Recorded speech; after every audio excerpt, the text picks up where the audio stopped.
Hello दोस्तों, स्वागत है आपका पीएलसी लर्निंग पॉइंट पर। आज के इस वीडियो में हम देखेंगे WSFL वर्ड शिफ्ट लेफ्ट के बारे में। BSFL एक तरह से बिट को शिफ्ट करती है और जो WSFL होते हैं ये एक तरह से वर्ड को शिफ्ट करते हैं। ठीक है, WSFL मतलब वर्ड शिफ्ट लेफ्ट। इसका यूज हम ऑटोमेटिक सॉर्टिंग मिक्स प्रोडक्ट के लिए कर सकते हैं। जैसे हमारे पास किसी कन्वेयर पर दो अलग अलग वेट के बॉक्सेस आते हैं। यदि एक बॉक्स हमारे पास 5 kg का है, दूसरा बॉक्स हमारे पास 10 kg का है, तो हमें उन दोनों बॉक्स को अलग अलग बिन में डालना है। उन दोनों बॉक्स के ऊपर अलग अलग वेट के स्टिकर लगाने हैं, तो वहाँ पर हम वर्ड शिफ्ट लेफ्ट का यूज़ कर सकते हैं। अब जानकारी के लिए मैं आपको बता दूं कि ये जो वीइंग मशीन्स होती हैं, इनसे हम पीएलसी पर एक इनपुट ले सकते हैं। इस वीइंग मशीन पर जितना वेट आता है उस वेट को हम पीएलसी पर रीड करा सकते हैं। किसी डाटा रजिस्टर के अंदर उस वैल्यू को हम स्टोर कर सकते हैं। तो मान लिया जाए इस कन्वेयर से पहले कोई एक वेइंग मशीन लगी हुई है। उस वेइंग मशीन पर कोई पार्ट आता है 10 kg का, फिर वो 10 kg का वेट होने के बाद यहाँ से इस कन्वेयर पर चला जाता है।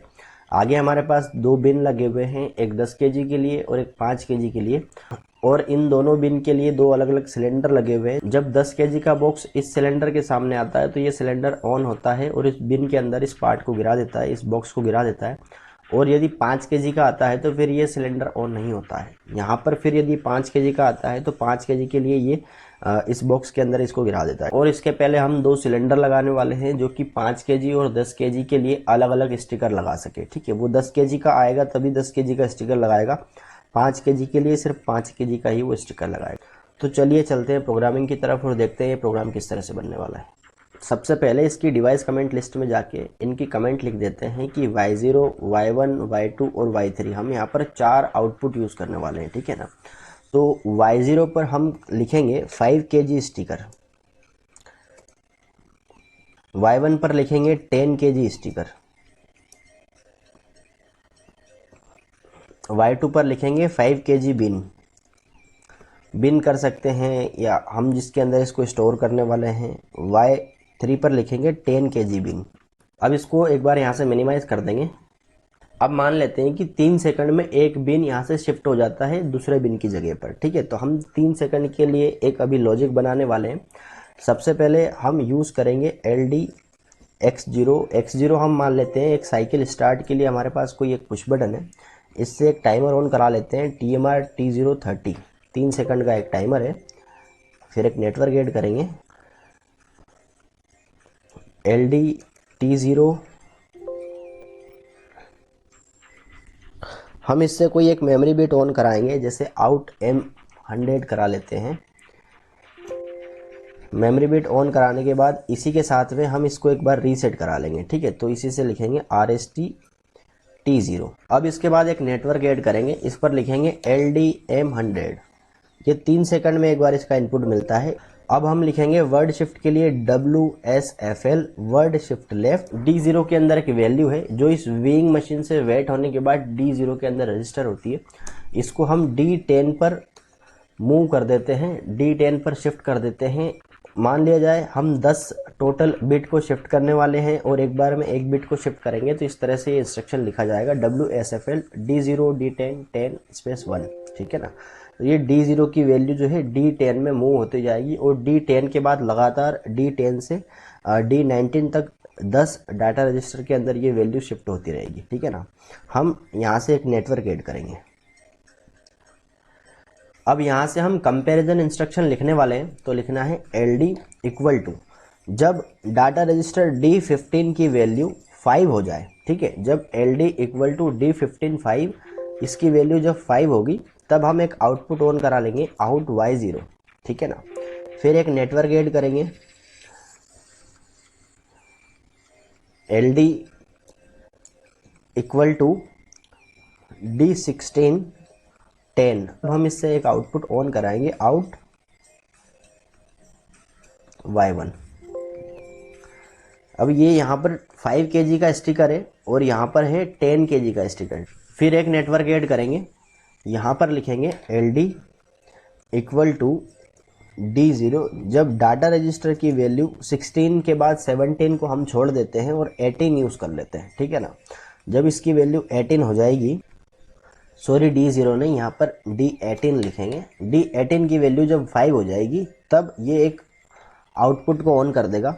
इसके बाद फिर एक नेटवर्क ऐड करेंगे, यहाँ पर लिखेंगे LD इक्वल टू D19। जब डाटा रजिस्टर 19 की वैल्यू 10 हो जाए तब बॉक्स 10 kg के बिन के अंदर चला जाए। तो हम यहाँ पर लिखेंगे आउट Y3 एक 10 kg का हमारे पास बिन है, ठीक है ना। अब इस प्रोग्राम को एक बार हम कंपाइल करके चेक करते हैं और फिर मॉनिटर टेबल के थ्रू समझते हैं कि ये प्रोग्राम काम किस तरह से करता है।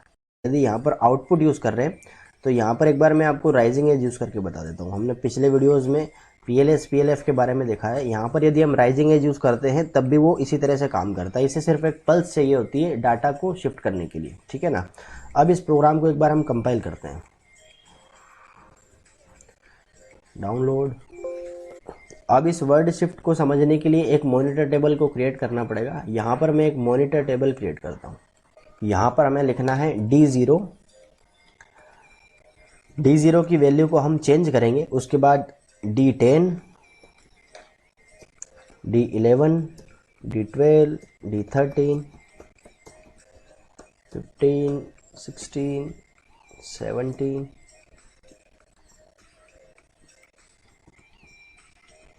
D20 तक हम डाटा रजिस्टर यहाँ पर यूज़ करते हैं। अब हम आउटपुट ऑन करा लेते हैं। तो यहाँ पर आउटपुट के लिए लिखना पड़ेगा Y0, Y1, Y2, Y3। हमारे पास 4 आउटपुट हैं टोटल। देखिए प्रोग्राम अभी रन है और टाइमर ऑन है। टाइमर ऑन होने के साथ साथ इसको एक राइजिंग एज मिल रही है जिससे ये डाटा अभी शिफ्ट हो रहा है, ठीक है ना। अभी D0 के अंदर 0 है, उस वजह से सब में 0 शिफ्ट हो रहा है, ठीक है। अब मैं D0 की वैल्यू को एक बार चेंज करके देखता हूँ, ठीक है। तो यहाँ पर एक बार क्लिक करना है, राइट क्लिक करके यहाँ से चेंज प्रेजेंट वैल्यू पर जाना है और एक बार इसकी वैल्यू को हम चेंज करते हैं। इसको मैं यहाँ पर सेट कर देता हूँ। यहाँ पर प्रेजेंट वैल्यू में 5 लिखना है, उसके बाद एक बार एंटर करना है। तो D0 के अंदर 5 वैल्यू मूव हो जाती है, ठीक है ना।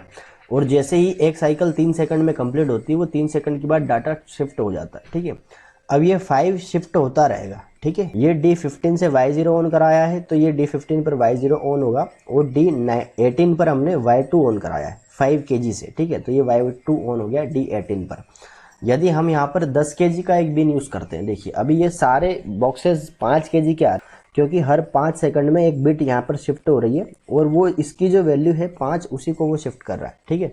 अब मैं 10 शिफ्ट करके देखता हूँ एक बार। देखिए एक बार ये 10 शिफ्ट किया तो अब यहाँ पर देखिए इस प्रोग्राम में अब यहाँ पर D16 में जाकर ये ऑन हो जाता है। देखिए ये D16 में Y1 ऑन हो गया है, D18 पर ये ऑफ हो जाएगा और 19 पर Y3 ऑन हो जाएगा क्योंकि उसको 10 मिल रहा है। अब 10 अगर इसको वैल्यू मिल रही है तो वो ऑफ हो जाएगा, ठीक है।